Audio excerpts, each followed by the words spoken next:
I don't think she meant anything by it. Midi. Before Chesney could elaborate, he had a tap at his shoulder. Turning, he saw another Luba, this time a man with wild teal hair and prominent purple fins behind his head. He looked to be in his late 20s, and had on a cocky grin. I hear you two were looking for someone named Daphne. Am I right? That immediately got their attention. At their reaction, the speaker smiled broadly. Ah, ha, I knew it. Well, as it just so happens, she was here. And I just also happen to know where she went. You do? Could you tell us? Chesney asked. Oh, I can do more than tell you. I can show you. All for the low price of 50 gold. Name's Destry, mercenary and philanthropist extraordinaire. He stuck out his hand. So, we got a deal. Nobody knows these parts better than me. I can promise you that. I handle myself well in combat, and I know the whole terrain. Chesney was conflicted. He needed this man's help, both in terms of finding Daphne and the local know-how, but he still couldn't quite shake the feeling he would miss Dan or Zoran terribly. They'd both done so much for them, but it was not fair dragging them into a conflict they couldn't hope to meet. Chesney considered a moment. You can handle the monsters around here well? Destry laughed. Oh, kid, you don't know the half of it. I'm a pro with this. He unsheathed his cutlass, which looked very well taken care of. But my best feature is magic. I can keep 'em away. I can slay 'em just as easy. No sweat. Chesney looked to Medea. She just shrugged. It's up to you, Chesney. Being able to keep some of these encounters to a minimum seemed like it would really help them make up time in chasing after Daphne. Chesney nodded, and took Destry's hand. You're hired. I don't suppose you know another merc looking for work here? Destry said as he turned around and scanned the room. Aha. Yes, he's around. Slayer over there packs a serious wallop. He pointed at a heavily armored Luba that seemed a little bit like Fritz, only with dark brown hair and a well-tended mustache. A huge sword was strapped to his back, and he had an array of empty tankards in front of him. Slayer! Hey, come over here a sec. Slayer? Mouth? Why do mercenaries give themselves such oddball names? Upon hearing his name being called, Slayer turned, then slowly rose to his feet and came over. He was huge. Chesney felt like he could have wailed on him with a club for an hour and never made him move a step. Good man, good man. Slayer, I want you to meet Chesney and, Destry began, looking over to Medea to finish the introduction. Oh, I'm Medea. Sorry, forgot we weren't introduced. Right, and Medea. These two were looking to hire another mercenary, and were interested in hearing about you. A second later, Slayer nodded. When he spoke, it was slow and deliberate. Well, I'm what you might call a defense specialist. I have a few defensive and support-oriented spells at my disposal. A bottle of minicetamol, and a mean sword slice. Chesney considered. How are you against whippers? And anything else around here? Slayer shook his head. Child's play. Been training here in the Outlands for years. And how much? Slayer looked them over. You two helped out Alana and Jace, right? Then, I'll give you a deal with 400 gold. It was certainly doable with the money they'd made on the way here, and he was very confident, not to mention well-equipped. Chesney extended his hand. You're hired. Slayer smiled broadly, took Chesney's hand, and almost crushed it with his slow enthusiasm. I promise, you'll get where you're going safe and sound, lad. They had new help. They had a guide. Now, he had the unenviable task of saying goodbye to his previous mercenaries. Medea seemed to instantly understand his apprehensive expression and touched his shoulder. Don't worry, we'll do it together. They found the two of them sitting at the bar having a quiet conversation. It was hard breaking the news, both because he didn't want to see them go, but also because it was a little awkward telling anyone their services were no longer required. The two of them took the news with absolute professionalism, though, as they'd obviously had this conversation many times their whole lives. It was nothing personal. Dame clapped Chesney on the back. You're becoming quite the fighter, Chesney. I absolutely love to fight you in a tournament sometime, if we ever cross paths again. As for me, this journey has shown me some of the weaknesses in myself that I need to focus on. I wish I could see how this all ends, but I know that sooner or later, I would just slow you down. Both of you, take care. Will you be alright getting home? Medea asked. Dan laughed. Oh, don't worry about that. Any mercenary worth their salt can handle themselves out there, no problem. Duran looked over at Chesney and Medea, and nodded. Stay safe, both of you. Always watch each other's backs. Chesney, keep practicing the techniques I showed you. Medea, you've got a good head on your shoulders. Make sure you keep an eye out for everyone's sakes. Good luck. After that, Chesney paid the fees of both Slayer and Destry, and then decided to look at some of the shops that had been set up down here before they left. One of the shops that caught his eye was a weapons and armor shop. In contrast to the shop above ground, this one had a much better stock of equipment. There were multiple swords, staves, even a boomerang, plus much better armor for them both. In the end, though the mighty Abro spear looked really tempting, he knew he'd miss not having a shield, so Chesney settled for an armor upgrade, the best sword they had, and a shield that could somehow use fire as well. Medea was tempted with a boomerang, seeing how well Zoran had used it, but instead stuck with a staff that doubled as a sword, as well as better armor. It always paid to have a hidden weapon. They were about to leave when Chesney noticed another stall. It had something he'd seen before, just not in this context. On the wall behind two old Lubot was something that looked very similar to the ancient shrines that they'd seen in spiritualist temples. An open wooden case, on the wall, holding within a strange tablet covered in incomprehensible writing. But this time, there were strange devices attached to it. Curious, he walked up. Excuse me, what kind of shop is this? One of the old men perked up and said, Well, technically, you can think of this place as a spiritualist temple. This is a temple of sky, actually. Chesney was taken aback. Wait, you can teach the spirit of sky? I thought only those spiritualist masters could do that? He looked at Medea, and she too looked shocked, and she was intently listening to the explanation. The old man nodded his head in understanding at their confusion. Yeah, we used to have a temple like that a long time back, but something or other happened that shut it down. What was passed down, though, was this. He points to the tablet behind him. Rather than doing all that meditation mumbo-jumbo, this device can give it to you instantly. The pair looked at each other in wonder. Medea piped up. How does it work? The other old man scratched his head. To be honest, I have no idea. The manual really just teaches you how to use it and maintain it. But you just put these headsets on, and stare at the light, and then, bam! Instant spirit. So, what do you say? 200 apiece. They had just enough for that, plus a few night stays at wherever they ended up next, so cost was no problem. But this was an incredible opportunity to grow as spiritualists. Finally, after it seemed like forever, they were about to get a big power boost. And between the two of them, they'd have trained in half the available spirits. Not only that, but seeing an alternative method for training in a spirit was like finally taking a step towards solving one of the mysteries of spirits he'd always wondered about. What were these shrines? Why can only certain people train you in spirits? What even are spirits? He desperately wanted those answers. Medea was giving him her most, Please, can we do it? Expression ever.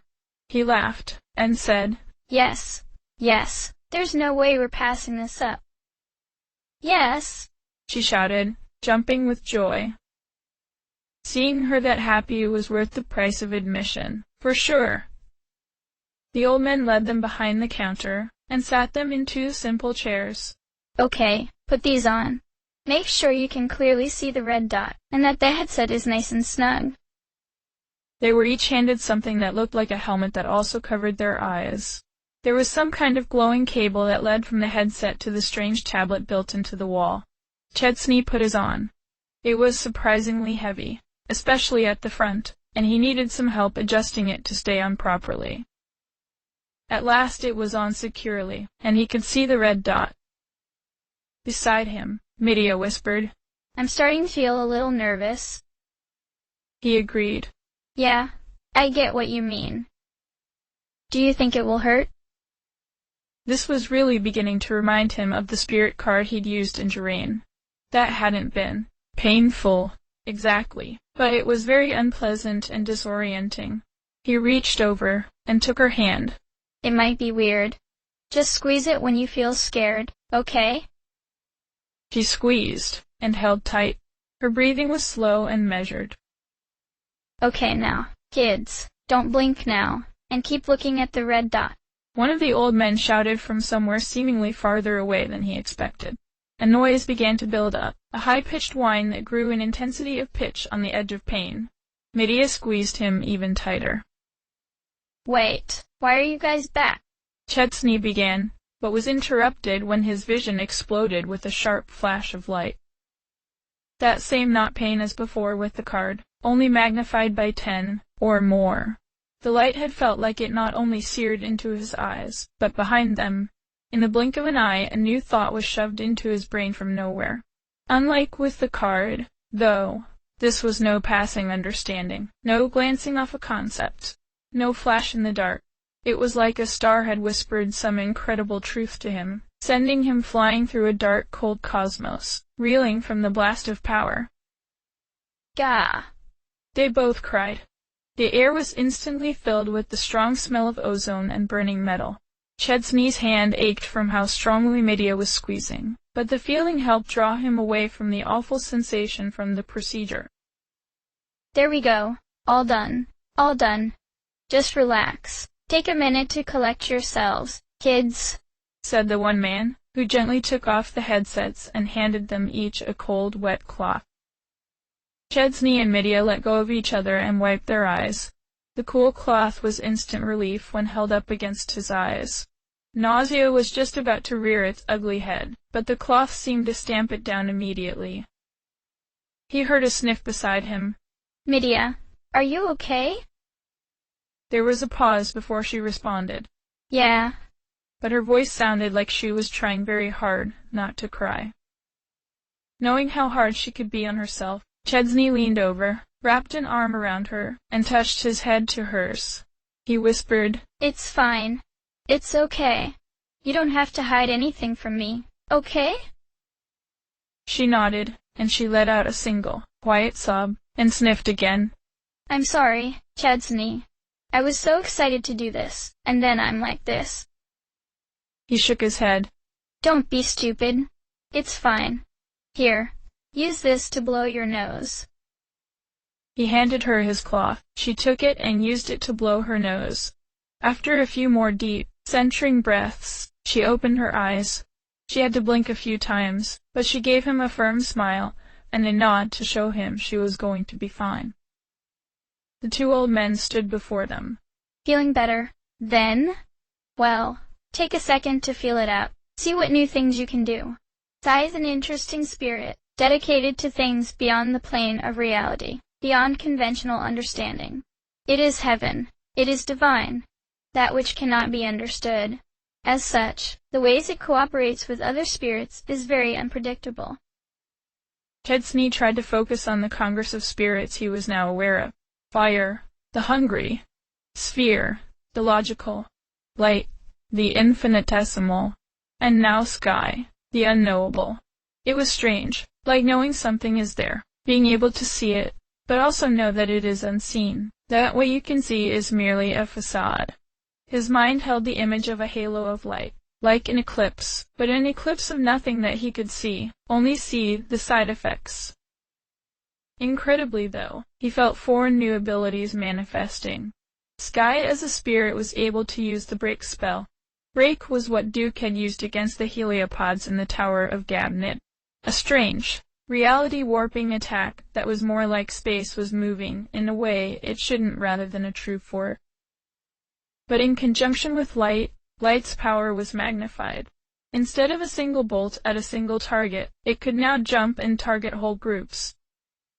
In conjunction with sphere, the twin powers of reality and unreality manifested in a subtle change to a target that severely weakened their tangible integrity, resulting in drastically reduced defenses.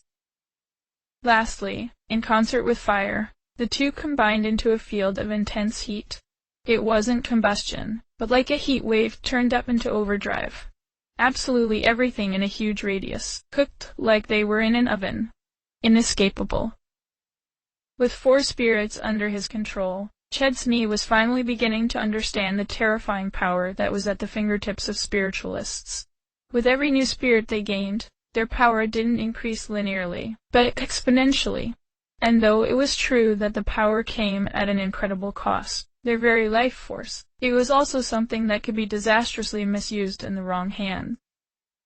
Medea, what happens when you combine earth with sky? He asked, suddenly remembering that the spirits at Medea's disposal were slightly different than his own. Well, that's interesting. Actually, it's a power that charges a person with more power than they should normally be able to handle. Almost super strength. Combined with defense down, that sounds like it would be an incredibly powerful of a combination. She grinned. We'll have to use it on the next goon from Zagos we come across. He groaned. Let's hope we stay out of that whole mess. It's enough that we're chasing after Kmat. She nodded soberly.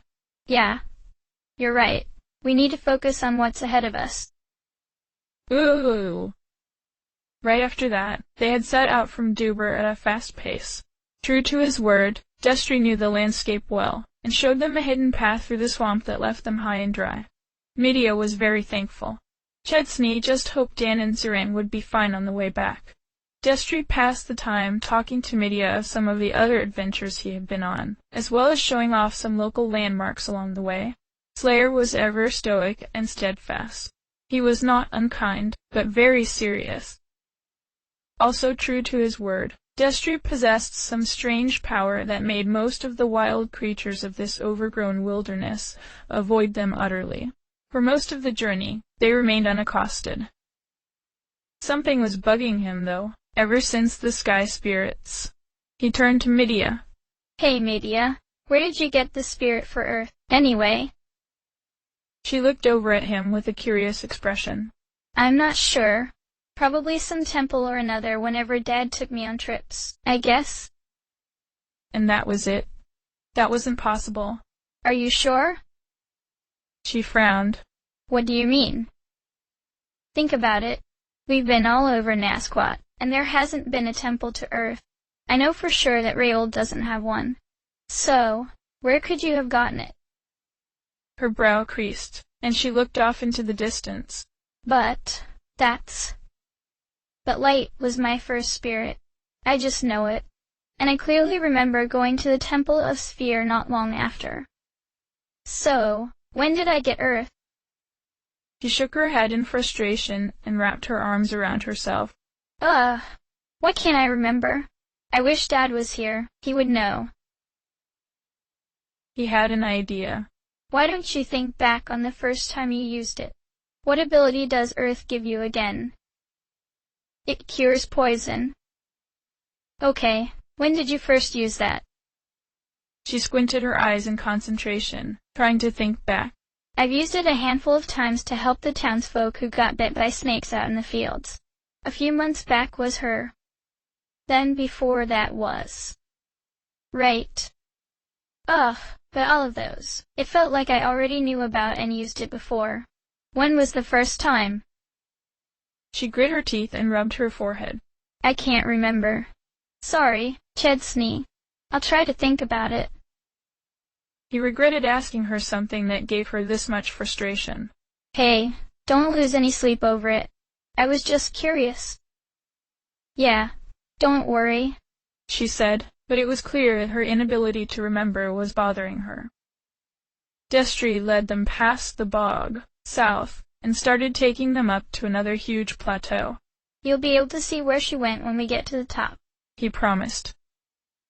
The journey so far had been so peaceful that when Slayer said, "We've got company," Chesney was completely off guard. Ah, shoot. I guess I forgot to use it again fast enough. Destry sighed, and pulled out his sword. It was almost like all the creatures that had been turned away until now finally got together and decided to rush them. Either that, or they'd wandered into a huge nest of creatures. What had seemed to be two sets of trees flanking the road turned out to be a pair of gargantuan beasts locked in some kind of struggle. And when they noticed the party, their struggle was forgotten and all their rage was directed at them. These were ellipsers, Slayer explained. Huge, tan quadrupeds with keen intelligent eyes and deadly tusks that towered over them. Territorial, mean, and clever, they didn't fall for simple tricks most animals fell for, and did not take kindly to anything that could potentially be a threat. Unfortunately, they weren't the only issue. The fight had riled up a nest of the vicious red heliopods, and another nest of creatures that were like the purpureds, only fatter, blue, and somehow meaner. All at once, it was like being caught in a war on four sides, a huge battle royale.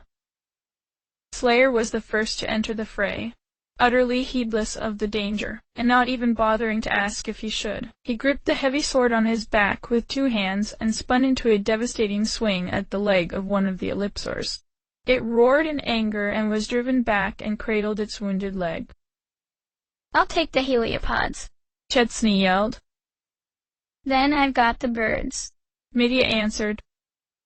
Together as one, two lightning storms erupted from their hands, engulfing the flocks of creatures in the air, stunning some of them for a moment, but all soon recovered. You two give Slayer a hand. I've got this. Let me show you just what I can do," Destry said, a huge, expectant smile plastered on his face.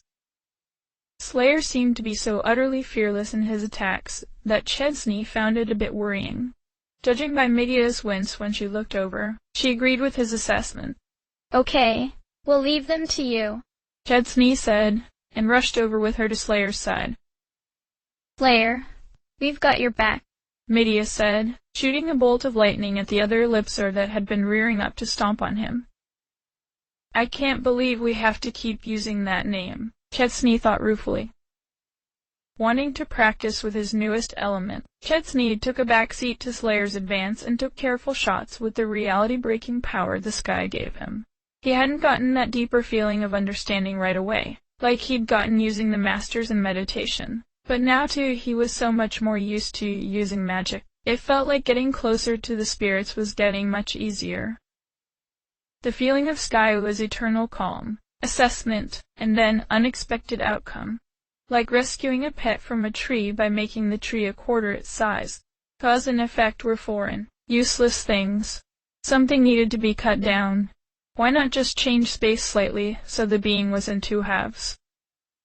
Medea, as adept as she was with light, had no issues keeping the other at bay while Slayer whittled the first down with a dozen clean slices, while Chesney disoriented the thing with invisible slices of air, keeping it off balance. Behind them, Destry called out, "All right, everyone, watch this." With a wild, self-satisfied smile, he snapped both fingers, and then something exploded away from him like a huge growing bubble of distortion.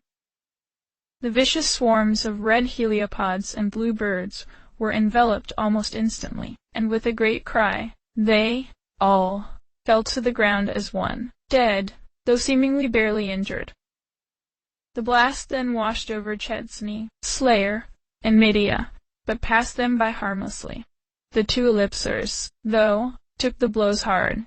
The one Chesney and Slayer had been facing roared, then fell dead, and the last one seemed dazed, confused, and greatly weakened.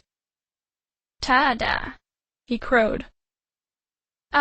You went and took all the fun out of it," Slayer grumbled, taking his sword and unceremoniously plunging it into the side of the final writhing ellipsor. "I could have actually gotten some exercise," Medea said, astonishment clear in her voice. "Destry, That was amazing. I had no idea you were so powerful. You were able to hit everything, and your control, to keep us out of harm? Incredible. Chesney had to admit, it was a stunning display of force. He just wished Destry didn't look so utterly pleased with himself. Destry laughed. Ah, well, I did promise you I'd show you what I could do, didn't I? Slayer sighed, while he cleaned his sword. Yes, very impressive, lad. Now, quit tooting your own horn, take that goobo plucker of yours, and help cut the gems out of these things. Destry sighed. Kits, no appreciation for theatrics. I'm wasted on you, Slayer. Then they all set to work taking out the gems and cleaning them and storing them. Not long after, they reached an outcropping of rock that overlooked a winding path below, and Destry pointed to a massive structure of greenish, crystalline rock by the southern coast. There's a cave in there that we both know about but never really use. After stopping in Dober, Daphne headed straight there. Why in the world did she rush out of Jerain just to go hide in some cave? Chesney wondered aloud. I'm starting to take this personally, he joked, shaking his head, though truthfully, quietly, he almost was. He looked to the coast. He could barely see a line of dark-soiled land far, far across the ocean. Sasquatch, he thought. I've only ever heard about it. Never thought I'd see it. Why did you come here, Daphne? So, boss, Destry asked, cheerfully standing beside him. Since you're all glowering over the landscape, I figured now would be a good time to ask why you're chasing after this lady so hard. He was so sick of explaining himself, but it was a fair question. Well, short answer, Lennis is doomed unless Daphne knows what to do next. Me, being one of a very small handful of people who actually know what's going on, have been tasked with finding her and getting her advice. Maybe you haven't noticed way out here, but pretty much every place in Nasquat has been almost destroyed one way or another, other than Dober.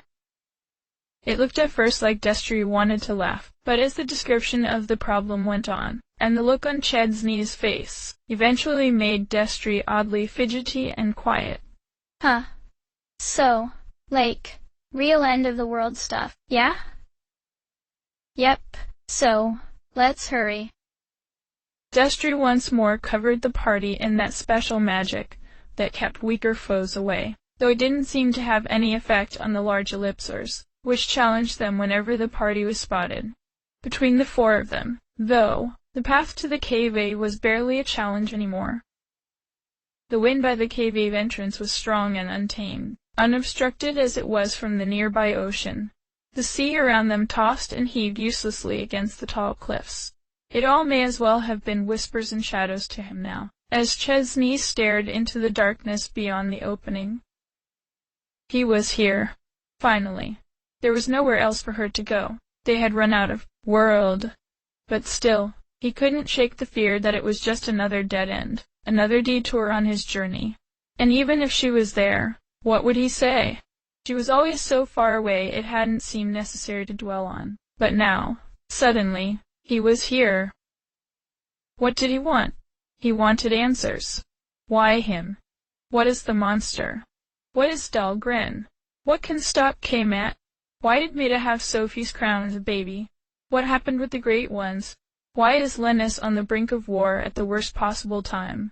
And why did she leave Jerain to its fate? A soft hand took his own. Medea was there, beside him. Come on, we'll go together. It felt strange, electric, complicated. But right now, most importantly, it felt safe and sure. He nodded.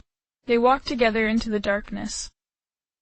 The crunching of gravel soon gave way to the soft squish of moist soil, and the sounds of dripping cave walls into unseen pools.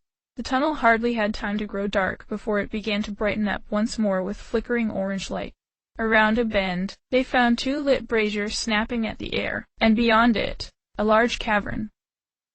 Finally, this has to be the place. Two halberds formed a cross barrier at the mouth of the cavern. Who goes there? Said a deep male voice from out of sight. Chesney, Medea, and our companions. We're looking for Daphne." Instantly, the halberds were retracted, and the two as yet unseen guards appeared, relaxed. "Ah, Master Chesney, please come in. Daphne is waiting for you inside." Wait. What? How did she know I was coming? When he asked as much, the guards simply shrugged and waved them in. The large cavern was somehow homey. The flickering braziers added a nostalgic glow to the walls and lit the room well. The floor was made livable by large elaborate rugs. They had the same teardrop symbol as the crown Medea wore, and also the decorations on Daphne's house. All about the room were a few attendants and guards, fulfilling some tasks here and there. And at the back, protected by two more guards, was a terribly old woman who regarded them with a knowing smile when they entered.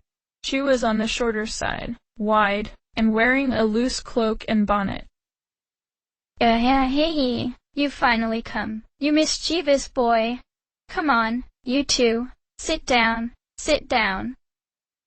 The two looked at each other, shrugged, and sat in some chairs opposite the old crone. Slayer and Destry found a spot on a nearby carpet and relaxed. A red-haired Laffery girl seemed to instantly have tea ready, and set out cups for the three of them. She also set another tray down with Slayer and Destry. God, how do I even start? Chesney cleared his throat, and said, "Great spiritualist Daphne, I've come to find you too," but was quickly interrupted by her cackling laugh. "Oh, enough with the blibber blabber. I know everything already. I know you activated Dahlgren and sent that monster on a rampage. And I also know you're trying to find out how to destroy them. The monster, and the machine." Chesney was taken aback. How in the world did she know all this already? "Hold on. You already knew what was going on," he pressed. "Well, you don't see everlasting storms, volcanic eruptions, and horrific-looking dragon. Things soaring the sky every day, do you?" He was getting frustrated, and his face was starting to show it. "So, if you already know what's going on, why have I been chasing you this whole time?" She scoffed. "Well, I'm hardly going to pick up a sword, am I? You want to send an old lady to go slay a beast like that?" He sighed, though it sounded more like a growl. "That's not what." "Or what? You think someone else should clean up your mess then?" He raised his fist and slammed it on the table, unable to control his anger. "Frankly, yes. I'm 13. Daphne. I'm just a kid. Do you know how many times I've almost died just getting here? Or the horrible things I've dragged Medea here through? And for that matter, why did you leave Geraint? You left that city to fall, and it almost did." Daphne's face grew just as sour. "Now, don't you talk back to me, young man. I'm on your side here. Really, because it sure doesn't feel like it. Listen, you little pup. Sure, I could have stayed in Geraint and fixed up another of that old fool's messes, but I had better things to do. I left to do the hard work of finding out what to do next.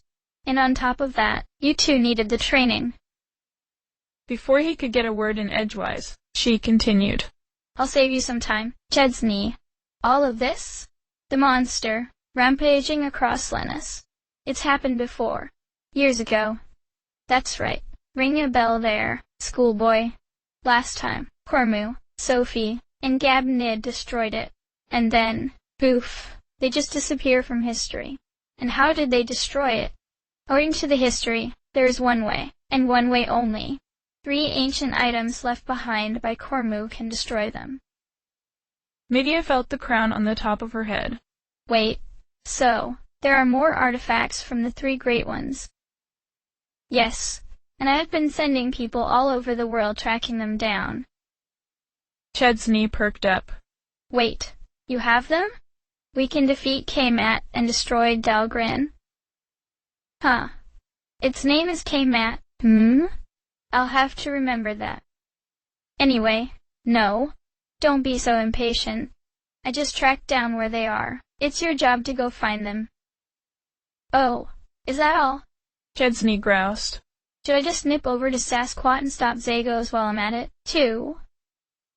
With a serious expression, she said, "Honestly, you may have to." That was too much. He stood up in outrage. "Excuse me? Are you telling me stopping Dahlgren is not enough for you? This is just getting ridiculous. Zagos isn't our problem. Dahlgren is." "Sit down. I'm not finished explaining." She waited for him to calm down and sit. Medea placed a gentle hand on his arm. "Let's hear what she has to say, Chesney." After another moment of staring Daphne down, he did sit. "Smart girl, that. You should listen to her more. Might keep you out of trouble. Now, the 3 items needed to destroy Dahlgren and the monster were left behind by the ancient hero Cormu. First is the Sword of Cormu.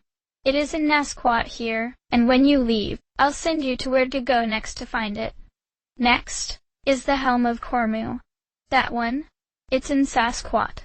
And the third, the Armor of Cormu, is at the Throne of the Immortals. Now, do you see why clashing with Zagos might be unavoidable?" Sasquatch and the Throne of the Immortals. 2 areas strongly under Sasquatch control, and thus Zagos' control, if the stories of his rule were true. He knew what was going to happen, far before he reached this place. Though he hoped that this meeting would be the end of his participation in this problem, he knew it would never be that easy. He just wanted to know one thing. Chesney spent a moment just staring off into space, settling his feelings. At last, he spoke. "Why me?" At last, the blustery and cranky Daphne seemed to quiet and soften. She said, "Young man, you were able to activate that damn machine. Do you think in 10,000 years, nobody has snuck in and tried that panel? And Medea, do you think that crown works for just anybody? I don't know everything, but I have a strong hunch that those items are only going to work for you. Chesney." Medea spoke up, quietly. "What does that mean?" She looked at them both. "Honestly, I have no idea. But I sincerely believe that if we have any hope of saving this world, it rests with you two." After that, they decided it had been a very long day, and everyone bunked down for the night after a quiet meal that Daphne's attendants provided. More than anything, Chesney just wanted to be alone, to let things sink in without needing to worry about who knew what and what he needed to do next. He made an excuse and left the cave. He walked over to the cliff overlooking the darkening ocean, sat down, and let the sounds of the whipping winds and crashing waves take him home. If he closed his eyes, he was almost there. He rolled up his pants, just as he did sitting on the edge of Boris's fishing boat most days. The cold air, the gentle spray, it was almost enough. When was the last time he went fishing, or even thought about fishing? He had never tried it after going to the magic school, focused as he was to succeed. But he found now, he missed it terribly. Did his mother know about the school yet? Did she fear he was dead? Was she okay? Life seemed a lot simpler just a few weeks ago. Last month, his biggest worry was studying for a history exam, and trying to understand girls. Now? The weight of even trying to think about now was almost too much. But he survived this far. Somehow. He knew it was coming to this, one way or another. He just needed to accept and mourn. To his great surprise, it was not Medea who eventually found him, but Destry. "Ah, so, this is where you went off to, he said. "Yeah. The ocean just reminds me of home." Destry sat down. "You know, if it had been me, I'd have left that cave and just kept on walking. Saving the world? No thanks. That sounds like somebody else's problem, ain't. You know?" Chesney snuffed a laugh. "Yeah, I get ya. Unfortunately, looks like I'm that somebody." "Well, you want my advice? Ignore that old bat, and just do what you gotta do. Who'd blame you? I sure wouldn't. Number 1 rule about being a merc. You stay alive out there. Yeah, I have heard it before." Chesney laughed. "Ah, see, you're a pro at this already." Destry laughed, clapping him on the back. Okay, well, have you heard lesson 2 then? Chesney thought. No, actually. Destry smiled. Always look after the ladies. You've got one who's a little beside herself with worry in there. Might want to go check on her. Yeah? At that, Destry got up and started wandering back inside. Chesney called out, I don't think that's really number 2. Destry threw up his hands. Okay. Number 2 is improvise. Ya happy? Ya lug? Jeez. Alone once more, Chesney decided he had sulked enough.